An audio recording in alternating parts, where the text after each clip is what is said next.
The date is Saturday, October the 12th, 2013, and we're at the home of Marshall Keller in West Bloomfield, Michigan. The time is 1 p.m. The person being interviewed is Marshall Keller. The interview will be conducted by Dan Mihal and Jonathan Drake. The interview is being conducted on the behalf of the Oral History Project and will become part of the collections of the Yankee Air Museum in Belleville, Michigan. Okay, Marshall, can you tell us when you were born? January 26, 1922. And where were you born? In New York. Where in New York? What city? New York City, New York City? Okay. I guess.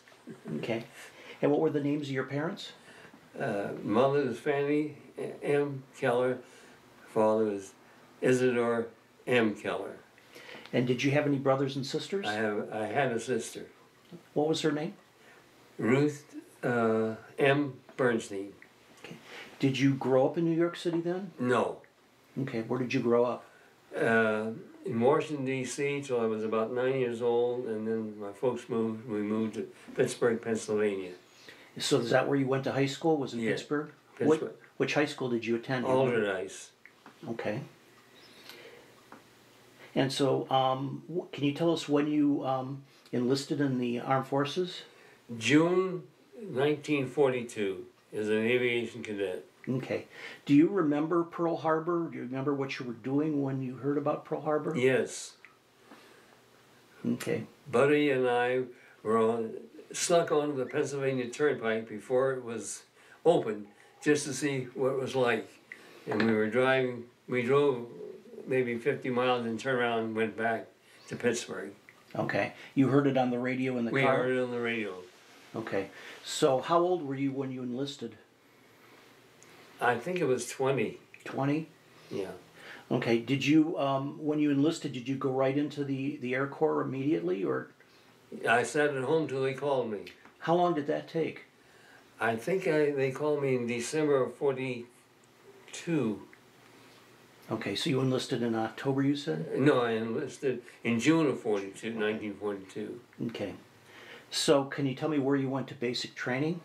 Never had basic. I went in cadets to San Antonio, Texas. Okay. And where did you go for further training after the initial? I went from San Antonio, we went to Childress, Texas. I was in pilot school. And there were 5 of us to an instructor, and he got sick, and they washed out the 5 of us.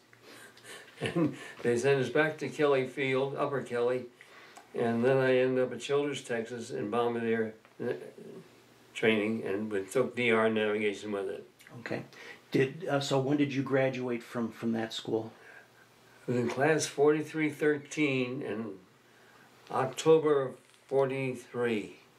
Okay. And then where did you go from there? We went to Salt Lake City Replacement Depot, and then we went to Biggs Field where we were crewed up, and I flew with the same crew from October of 43 into the last day of August of 45, the same 10 of us. Was that the same plane as well? No, the same 10 of us though. So you were in Utah all that time then, until you went overseas? No, we were in, from Biggs Field, they sent us to Wendover Field. And we were there when they brought in, after a month there, they brought in some other crews to make each squadron. And there were 12 crews. And then we trained there for a bit. And then we went to Mountain Home, Idaho. And from there we went to Lincoln, Nebraska, where they tried to fix the compass. We got a new plane. And they tried to fix the magnetic compass that didn't work. So we ended up in Fairfield, Susan, California. And after they fixed it, we ended up in Kauai, Barking Sands. And from there, we island hopped till we got down to Angar. But we didn't know we were going to Angar until we landed. I think it was, I don't remember if it was Saipan or Guam. They gave us orders to go to Angar. And Angar is in what island chain? In the Palaus. Okay. Is that when did you join your bomb group then? That was the bomb group. Okay. We started out as Wendover Field as the bomb group. Okay. And what bomb squadron were you with? I was in the 867th. Okay. So, can you tell us a little bit about what you did on Palau? I mean, you went on missions, and can you describe some? Palau. Yeah. Oh, you mean Angar? Angar, yes. I'm Oh, sorry. I don't want to go to Palau. The Japs were still there. The pilot almost landed there. They had an airship on Bebeltuap, and it had welcomed on him. The pilot dropped the landing gear. He's going to land, and everybody on the crew said, I don't see any B-24s there. So he picked them up, and we went south.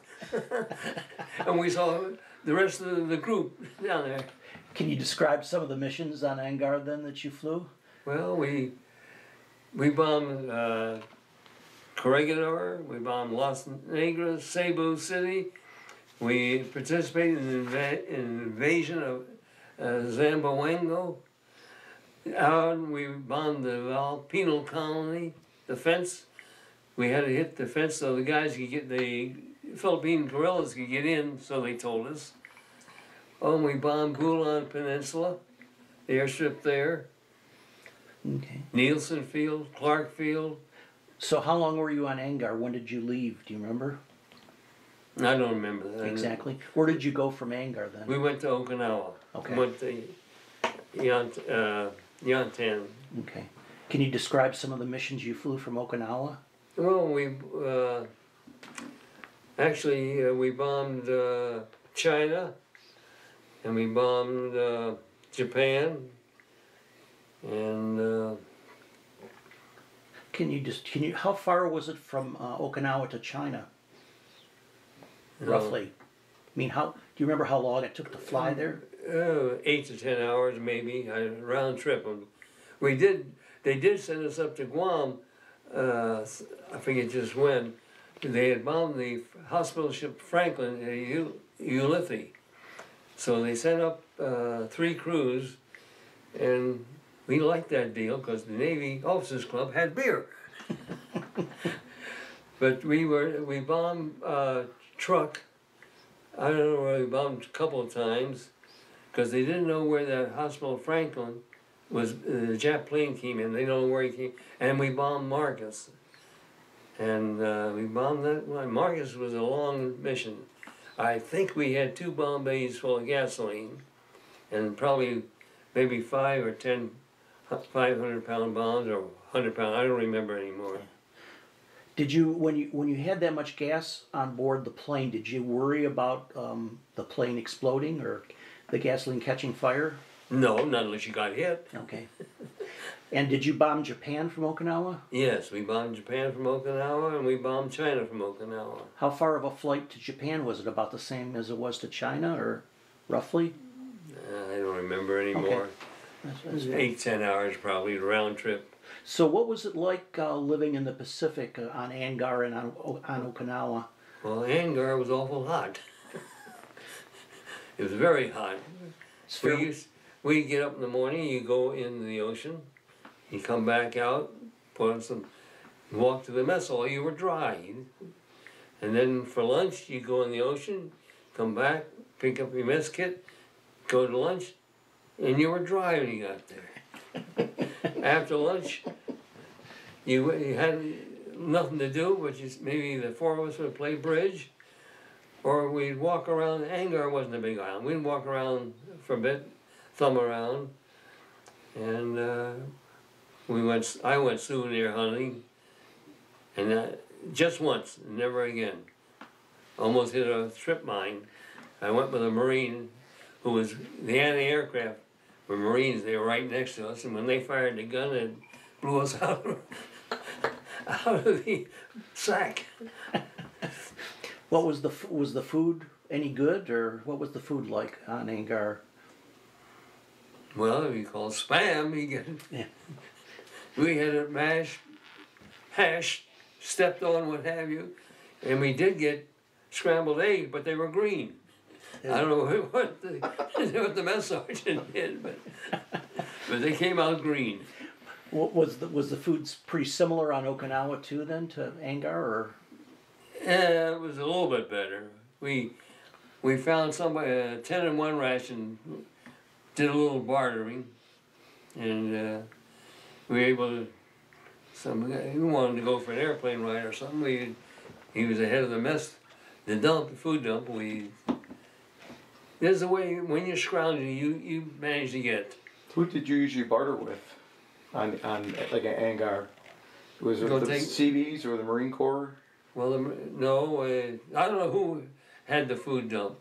We had, one of our fellows was a steam engineer, and we had no laundry service, so he decided he's going to make a washing machine.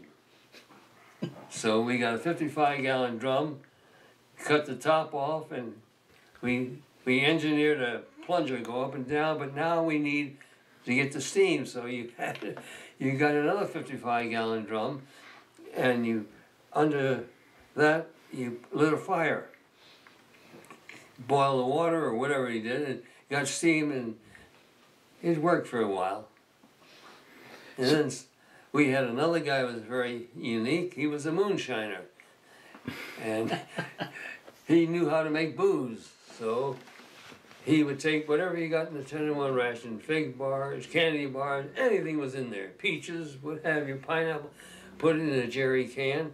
But we had to get the sun to heat it. Well, we tried climbing a coconut tree. We didn't do too well. So there were about half a dozen natives left on Angar.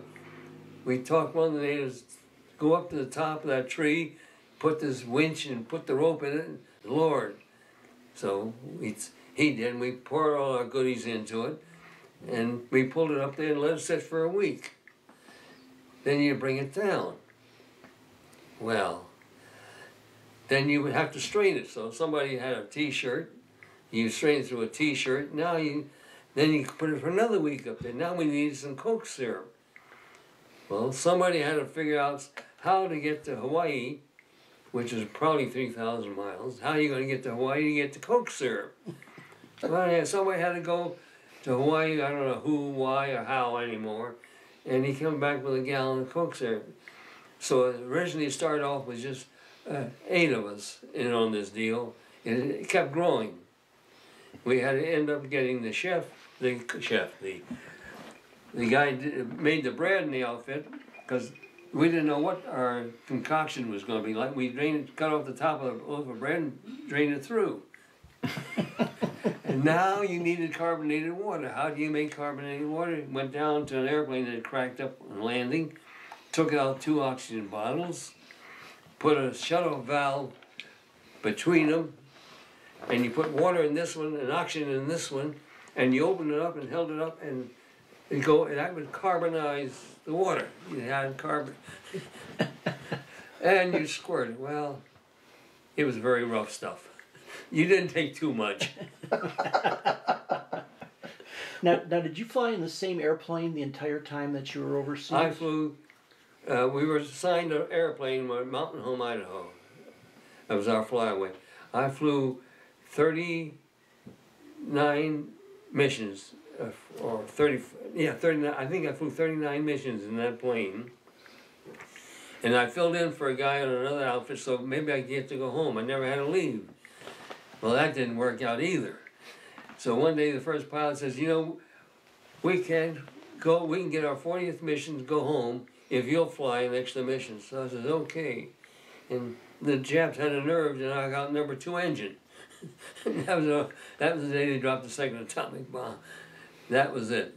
We got back, and we did get to go home. Now you actually saw the mushroom cloud from I saw the cloud, towering Q cloud, yeah. How far away were you from Nagasaki when you saw that? Do you remember? No. Was it way in the distance, or? No. We were close enough to get around it. We flew around the thing. Do you remember what target you were hitting that day then? We hit the airstrip at Suiki, okay, Japan. Okay. Do you remember which factory your plane was made at? Yeah, it was the Consolidated built factory. Okay. The Ford 24s are slower and heavier than the Consolidated, so they burned more gas per hour than we did. So it was a B-24. What was the letter after that? Was it an H? We were a B-24J. Which was a J, okay. And the plane number was 0647. Were most of your targets in Japan at that time, flying from Okinawa, were they airfields? No, we went, you've probably heard of the Baka bombs the Japs were making. No. Yes. And all I remember on Kyushu they were making, and there was a mountain, and there was, in this mountain was a doorway, and that's what, so we were told that's where they were making. So we were given the mission to go up there. Maximum effort mission in our squadron was 6 airplanes, even though we had 12. If they got 6 to fly, you had a, and to drop a bomb in the doorway. I don't remember how close we got, but you didn't use the bomb sight because you didn't know the elevation. See, if you don't know the elevation, the bomb sight, whether it's Norden or Sperry, it's no good. I used number 12, just stuck my foot out, and when the line hit it, let it go. You get somewhere near it. Was that pretty typical for when you were going about let me rephrase this. In Europe, they always talk about the initial point. IP? The IP. You all didn't really fly that way, did you? No. What would a typical mission be like if, say, the 4 squadrons flew together at the same time? Well, we took off, as a rule, when we bombed the Philippines, you take off at midnight. 1 minute, every minute a different plane would take off. And you would rendezvous over the town of Dolores. And the first plane there was group leader. Regardless, it told you on the ground, this guy's going to be group leader. Well, he may have developed engine trouble. They may have hit weather and slowed him down. Who knows what. So the first guy there, you fly the little ferry circle for an hour. We were supposed to get there at 6 o'clock in the morning. We took off at midnight. And at 7 o'clock in the morning, the first plane there was the lead, and whoever came in on you. You may find only 1 plane from your squadron and maybe 2 planes from another squadron, and that was just the 3 of you. You never knew. And if you didn't, you got there and there was nobody in sight, you had a secondary target. Then if you couldn't find the secondary target, you had a tertiary target or a target of opportunity. Mm. And I understand the government bought a lot of coconut trees. What was the standard? What was the typical elevation you would bomb at? I mean, we only or altitude. I mean, the altitude. I only flew 1 mission, and out at above 12,000 feet. Only 1. I think it was when we bombed Yap. That's the only time. Because the higher you go, the more gas you use. okay. So our missions were anywhere from 8 to 10,000 feet. Did you have a lot of flak when you were flying over Japan at that altitude? Sometimes yes, sometimes no. Okay. You never knew. Did you enjoy flying on the B-24? Was it a good plane, or? You had no choice. That's what they assigned you. I have no problems with it. Were you up in the nose most of the time then on the mission, or did you go back in the? I used the bomb sight as a pillow. No, sometimes we get up and we play cards. Maybe 2 of the enlisted men and 1 of the other officers, we play cards, or we had a little stove in the thing. Before we left Hawaii, we went to Willie or Hannah Pepe, I forget which one. There was a grocery store there. Our crew, each man bought a case of soup, different kind. Because they told us the chow wasn't going to be too good where you're going. So we would sit, you take the can, and you get the lid halfway off, and then you had a fire under it, and that was it. The only thing you had was a spoon to wash. Go down to the beach and put it in the sand. Okay, so you said you flew 39 missions, is that right? I flew 39 with, before, and then I flew my 40th with another crew, then I flew my 41st with my original crew. So they flew 40 and I flew 41. Okay. So when did you come back from overseas then? Do you remember? Yeah, I didn't want to fly back. I heard too many nasty tales where somebody forgot to take the chalk off the tail and the rudders were locked in and they couldn't. So a couple of the guys in our crew, like me, wanted to go back by boat. So we had to fly to Manila. We flew to Eastland Field, And at the point of no return, we lose an engine on the C-47. And the crew chief on this 47 says, you guys are going to have to throw everything out. And a couple of us says, I got a Jap samurai, that ain't going. He says, make sure you can take off your shoes. But he was able to hold it about 1,000 feet. When we come into the land at Nielsen, he dropped the wheels, and all of a sudden the other engine quit. He made a dead stick landing. I said, see, that's why I wanted to go home by boat. But we were there the whole month of September, waiting to get on a ship. And I think I spent the whole month of October waiting to get on a ship. We got on a ship called the Kuda Agoin. He used to go between the Dutch islands out there. And we get on board, I wanted to take my dog.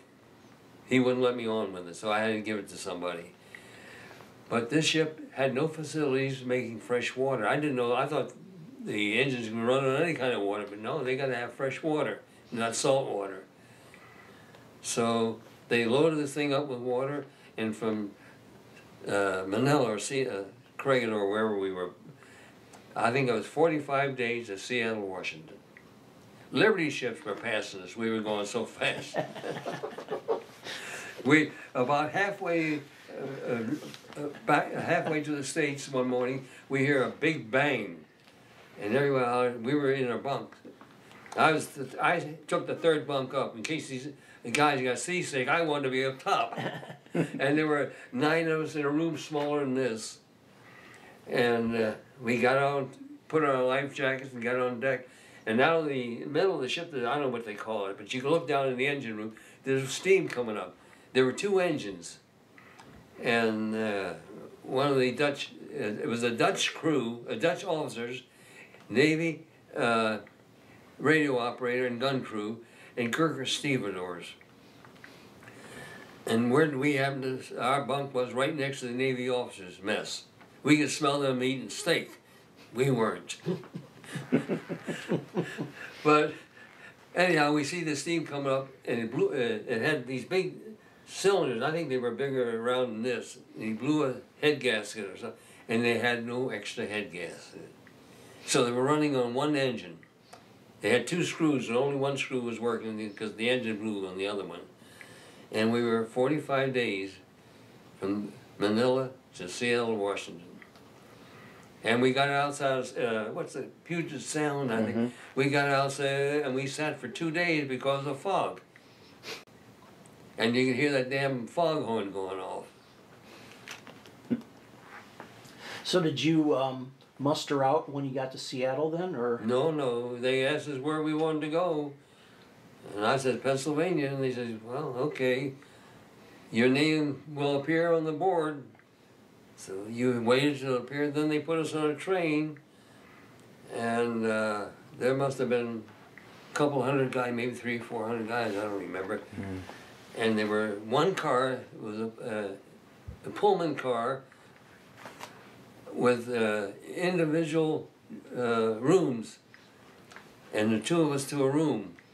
And that was, there was just, I don't know how many it held, but that's where they put the officers. And we had a major who was commanding, what do they call him? I don't know, he was commanding the train or whatever. Oh, okay. And it stopped out in nowhere. So some guys got off, and they saw a little town, they walked over there, and I don't know how they got it, because we had no money. They only gave us $15 a month. That's all they would pay us. And I don't know whether he took some of his Jap money that they paid, but he came back with a case of beer. Well, it was enough, I think it was enough for each guy to have a can. And this guy, the officer in charge of the train, he saw us drinking beer. You can't do that. What are you going to do? What are you going to do? Discharge us, send us back to the Pacific? So we got to Indiantown Gap, I guess it was maybe a week. The train would stop, a troop train would go by, a hospital train would go by. When we got to Indiantown Gap, it was around midnight. And they take us into a barracks, and there must have been at least 500 guys there. It was a 2-story barrack. And somebody out where, and the guys got us lined up. Where can we take a hot shower? And the guy says, you go down the basement, there's a hot water heater, but you gotta start the fire first. What do you mean? It's run by coal. It's coal fire hot water heater. We said, never mind. We'll go up. They says, go upstairs and find a sack. That was it. So the next morning, we went to chow, and we come back, and the guy comes in. Well, you guys got to get the flu shot. Okay. Well, when? We'll let you know. A day or two go by, and we get the flu shot. Everything was fine, except everybody got sick. Of course. And then we finally get better. We go, now you can go to get discharged. You got to go for physical. We go there, and fellas, the lieutenant says, where have you guys been? And everybody there happened to be in the Pacific. Anybody get wounded? Or I don't remember what the answer was. And some guy says, well, I had dengue fever. And he says, what's that? He says, I just graduated med school 2 days ago. He says, I haven't heard that when he runs, and he comes back with his Bible, and he's reading about dengue fever.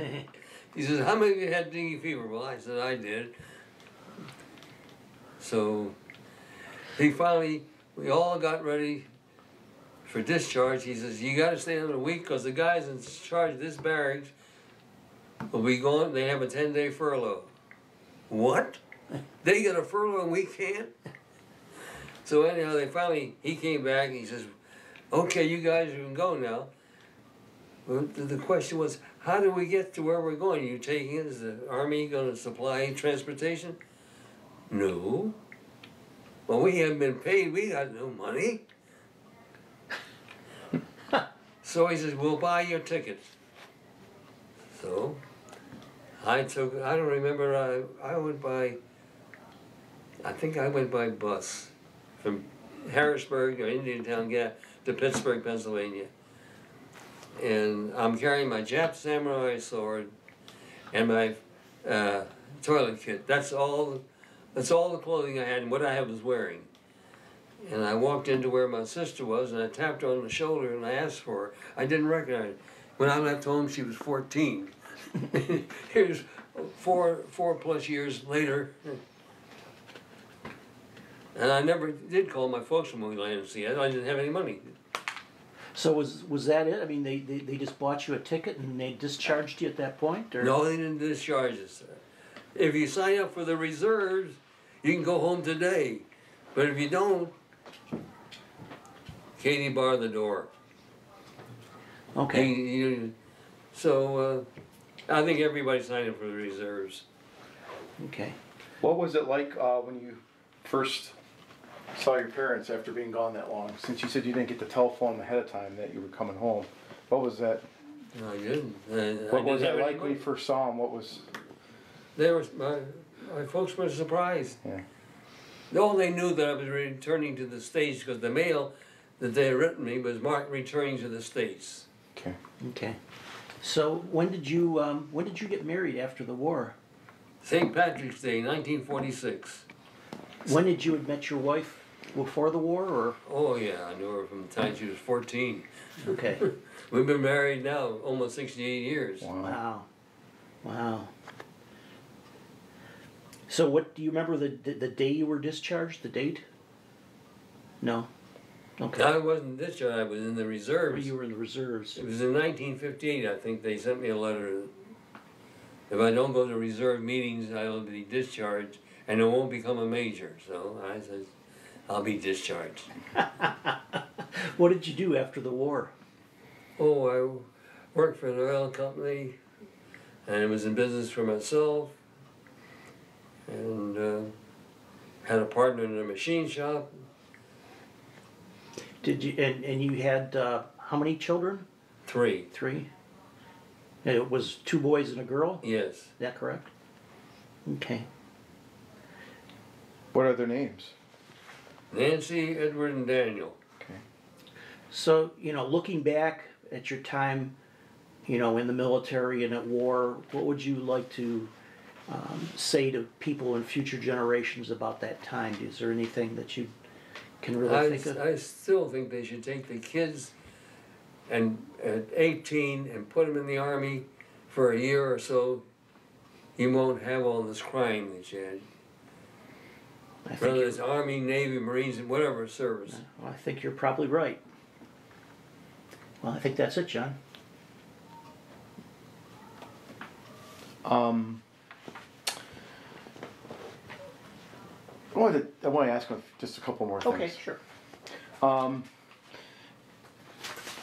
When you were in Angar, Yeah. and flying those missions, what was through all your missions, even to the Philippines and then once from Okinawa, what was probably your most memorable mission?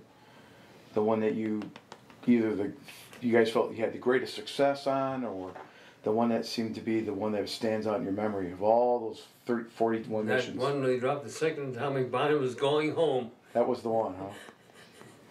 We didn't know about the bomb until after we got back, and they told us. But we came back after we saw after the Japs knocked out number 2 engine. We were back on 3 engines, and with 4 engines running, we burned about 275 gallons of gas an hour. With 3, we burned more. Yeah. What about when you were flying? Did you ever have to navigate as the Bombardier? Did you ever have to step in and do anything? No, you turned on. If you're going to the Philippines, you headed for Dolores, and from there you knew which way to go. And when you bomb a truck, we had to bomb Perrin Island in the truck atoll. See, a lot of people think truck was an island. It was an atoll. There's lots of islands inside that. Same with Kwajalein. The one island was Kwajalein, the rest are. There was one island we landed on. I don't know, was that what we talked about? It was really what you picture a tropical island. The runway was, on each side of the runway was tall coconut trees. And Johnson Island, I never forget that. We land there, it wasn't too long of a flight from Angar. And some guy gave us a little lecture. You're going to hear goonie birds. Don't get out your .45 and try to shoot them because you're going to shoot your buddies. They were all night long, they were making noise. Thank goodness we only had to stay there maybe a day or two. And the joke was, they said, we have showers. You can all take a shower, but from, well, I don't remember, it was from, like, we'll say 1 o'clock to 2 o'clock. And the water shut off. See, all the water had to be manufactured. But the food was good there. When you had missions against the Philippines, were those primarily airfield missions, or were those just an assorted variety of? Variety. Okay. Variety. You bomb the coconut grove, and when you look back, you see smoke coming up. It must have been airplanes burning or a fuel dump or something. We had a bomb one place, I don't remember, between Cebu and Mindao, or between Cebu, they had a dock. So from this dock to that island, it wasn't too far, and we had to bomb the dock. The Japs had, I guess, to keep them from moving troops. But I don't remember the name of the other island. But did you ever have to do any bombing of shipping? Only once. What was that like? We were on, like I told you, when we got to the Dolores, and everybody was gone, target of opportunity. And there was a Jap ship. The only reason I could tell it, there was one Jap ship, the back end, the destroyer was sloping down to the water for seaplanes. Okay. Well, I decided, well, let's try that. And I think we only had 500 pounders. Maybe we had 2,500 pounders aboard. And I said, I'm going to drop one bomb and see which way the guy goes. You know, it takes about 30 seconds from when you drop until they hit. So I dropped one bomb, and he was going this way, and I dropped one bomb, and he turned to the left. So I dropped another bomb, but by the time that got down, he'd already turned to the right again. We didn't hit them. It's hard to hit ships when they're moving. Yeah, and it's surprising how fast they can move. Yeah. I guess just one last question. Since you flew from the States to Hawaii to Johnson Island, all across the Pacific. What was that like flying over all that wide expanse of water, getting to Angara for the first time? Well, I tell you, we learned when we were flying over. They had ships.